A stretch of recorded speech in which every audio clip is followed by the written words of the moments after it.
How old am I? Am I 100?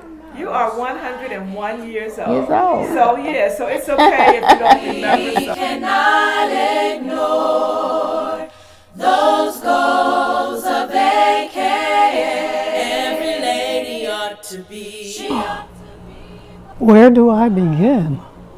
I need to look at these pictures. I haven't looked at these in a long, long time.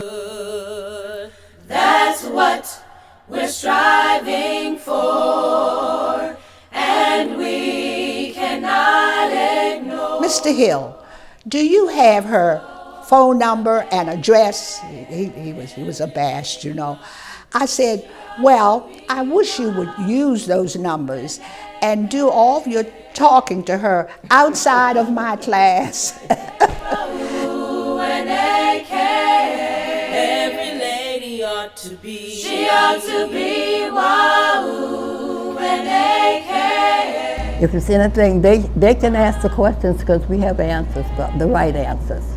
Every lady ought to be. She ought to be Wahoo and AK.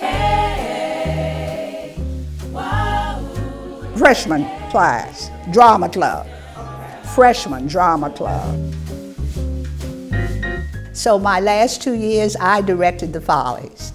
I composed did all the dance moves and all of that, and it was quite a show.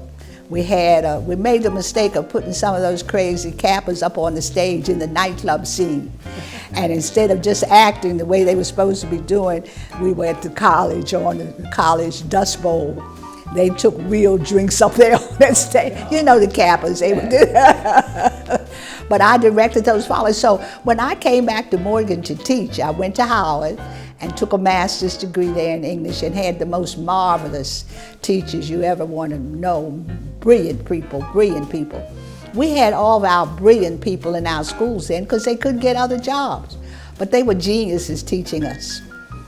But anyway, so that I went to Howard, but when I came back to Morgan to teach.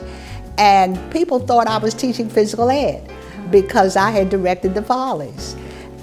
Instead, I was an English teacher because I took my degrees in English literature. Right there, take a picture of her. I lost that daughter, I lost her, but that's Renata Gabrielle Sheffey Strong. And she was in Epsilon Omega chapter. She went to Howard too. And I had two girls. My older girl, Alona Sheffey Rawlings, went to Howard, and then she went to the Yale Law School.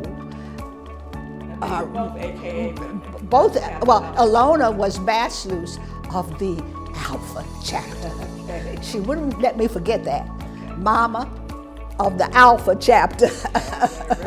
and Renata was very active in Epsilon Omega. She came with a little baby, and there were some other sorors who had babies, and the first thing she did was to try to make it an arrangement so that they could come to sorority meeting, despite the fact that, because sometimes they didn't have anybody to babysit for them. Now, I'm an older woman living alone. I don't feel that I'm alone. My sorors stay and they call me. They send flowers to me, Mother's Day, Christmas and whatnot. They send cards to me. It's just like I have birth sisters. So now what could be better than that? That's a whole lot of sisters, a whole lot of sisters. I was on the committee working to get the house that we want to go back in. I was on that committee. I was on, Cardrianne Griffin was bachelor's for, I think, 2 terms or so. Throughout her 2 terms, she made me parliamentarian because she said she wanted to be sure not only that I would keep sorority in touch with Robert's rules, but also in touch with the national rules. And she said, Sheffey, I know you'll do that. What I was impressed with, I try to read most of what you send to me. I was impressed with the committee structure, because the committee structure, and I imagine that's a national idea, covers most of the things we should be doing. as educated women, and especially as educated black women. We have a big job still before us. I think every one of us ought to read the book Caste. That's a marvelous book, and of course it's a New York Times bestseller. But so that we the things that we should be doing, the issues that are pressing, so pressing today, are issues. I looked at each committee, I said, well, that's marvelous, because the committees all address those pressing problems. You know, I always quote, it's Elijah Cummings, I think, who said, because I used to see Elijah almost every day, he'd come home from Washington, when you pray, move your feet. Yes. When you pray, move your feet. And so the sorors are not only praying for change, they're moving their feet. Like the community involvement, we have to stay in touch with our community.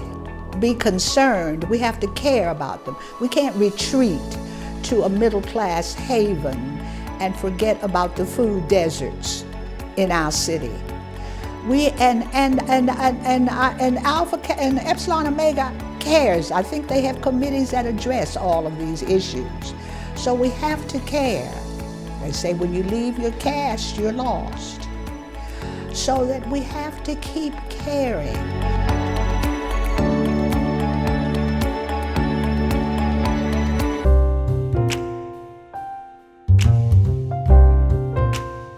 Well, I didn't know, being an only child and going to Howard,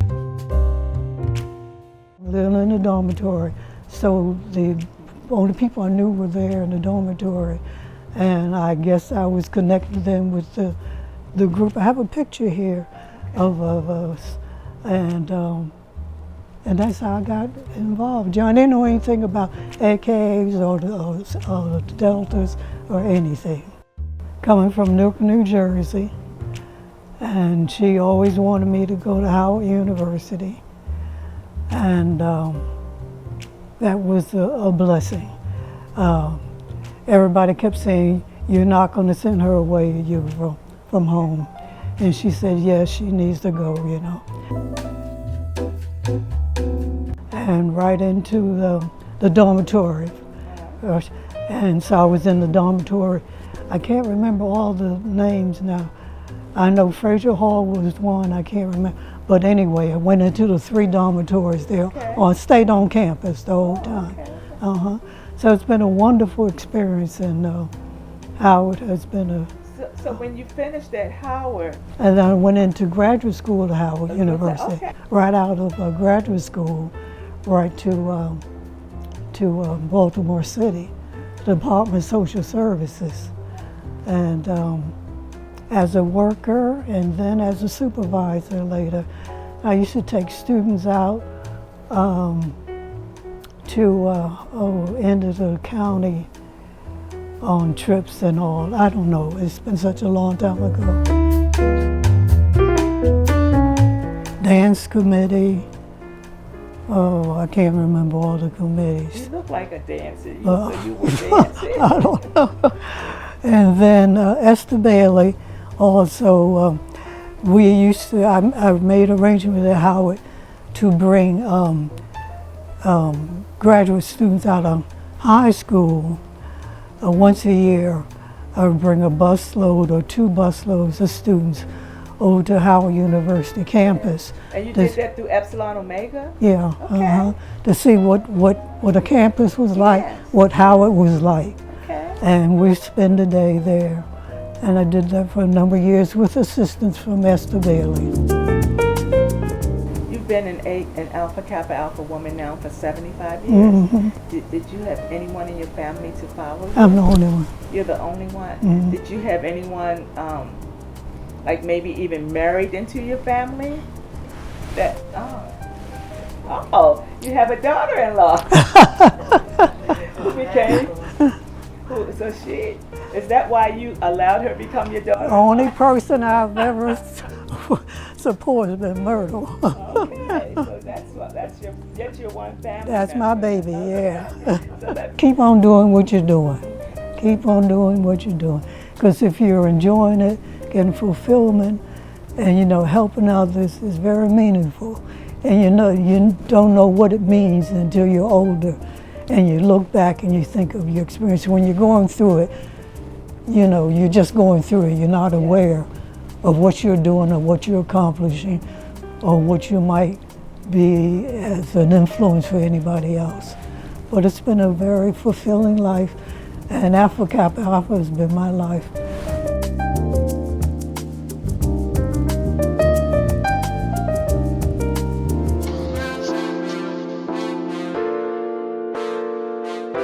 I went to A&T, and everybody from Martinsville, Virginia, went to A&T in Greensboro, North Carolina. Well, then my sister, then all the local people who finished to go to college, and most of this was one thing that Martinsville, Virginia is a small community, but they insisted that you prepare yourself to go to college, and we knew we were going to college because we were told that. My sister, and then there were friends of hers who they told me from the get-go, you're going to be an AKA. I was told that. You couldn't be anything else. Everybody was so, well, they were beautiful to me. In fact, when they found out that, you're going to have to be a, sorority, you got to be. And so you just planned for that. I mean, I knew that I would have to go to Alpha Kappa Alpha sorority. I got a BS there, and then I came, my husband, he was hired by Origin Rolling Tobacco. He was the first black salesman. Oh, wow. And he was sent to Baltimore, Maryland. That was his territory.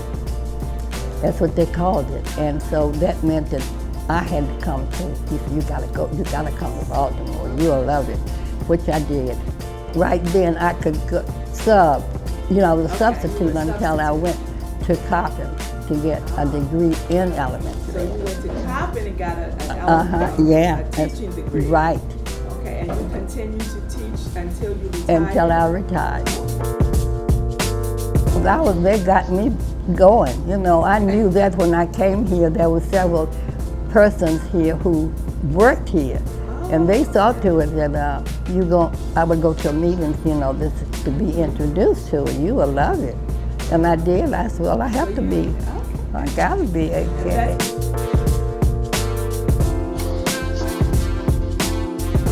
I think meeting and greeting each other, I think we should be maybe very friendly with our own sisters.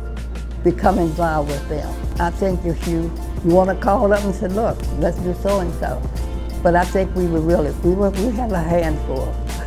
Okay, but you'd like to see more of that? Yes, involvement, because when we came to Sorority House, it was closed because we had damage. There was a lot of rain damage, so we were trying to find somewhere could we meet. And then that was where the community house over, what is the street? It was over in East Ball. That's where you had to, really drive. You couldn't walk.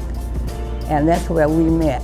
And everybody was excited about us coming there. And we worked. We didn't sit, and do nothing. We worked with the program. And everybody became friendly and knew each other and helped each other. You have exhibited all of that. You have really, I'm just so happy that you are involved because see, you called on me. I didn't call on you. And that's what made it nice. You involved yourself.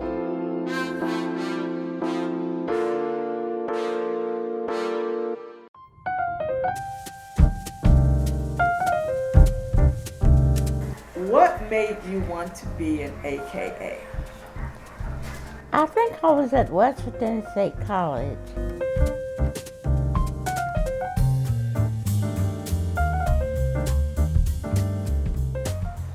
And there was a lot of competition among the sororities, the Deltas and the AKAs, and I think there was a Theta there too. And everybody wanted to be important. Were you the first Alpha Kappa Alpha woman in your family? I had a sister named Bernadette in it. Okay. And Verna was an AKA. Okay, was she an AKA before you? No. Yes. No. Wait a minute. They were at West Virginia State. There was Helen, my sister, Verna, my sister, and Janice, our cousin, and all three of them were going into the sorority at the same At the same Oh, so time. you all three decided to go in together. Yeah, that's right. Okay. We were very close. We were kind of close to support each other, Okay. and we did everything together. Okay. And they came to us. They decided who they wanted, and we were very happy that they picked us. No, you couldn't. You could pledge, but I don't think we could go into the sororities until sophomore year. I was a teacher. Home economics. I was at Dunbar, yeah. Early education. You taught pre-K. Mhm. Yeah, at Barkley Elementary. You're right. You've had a lot of life. Yeah. So you've probably done a lot of things. I was really kind of popular. I bet you were. Were you involved in any sorority activities? Were you in the chapter? Were you on any committees or anything like I that? don't really remember them all because in different years, you know, you were doing different things. And even though I was on certain committees, she was on some that I was not a part of because we were simultaneously there at the same time, but we were doing different things. They're doing something that is very commendable right now. So would you like that? You want us to continue to be the way that we Continue to be. continue to help people? To help people Okay. and be friendly Okay. and not snobbish. Okay, don't be snobbish, but stay classy. That's right. The Legacy Project. Yes, and I thank you so much for your memory. For even though you don't think you remembered a lot, you have shared a lot. You have shared yourself with Epsilon Omega today. Well, thank you for coming. I thank you for sharing with us. Thank you so much for all Well, that it's you did. keeping me alive.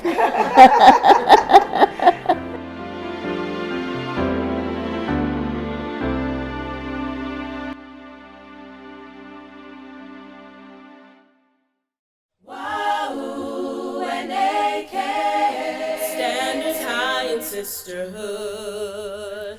That's what we're striving for.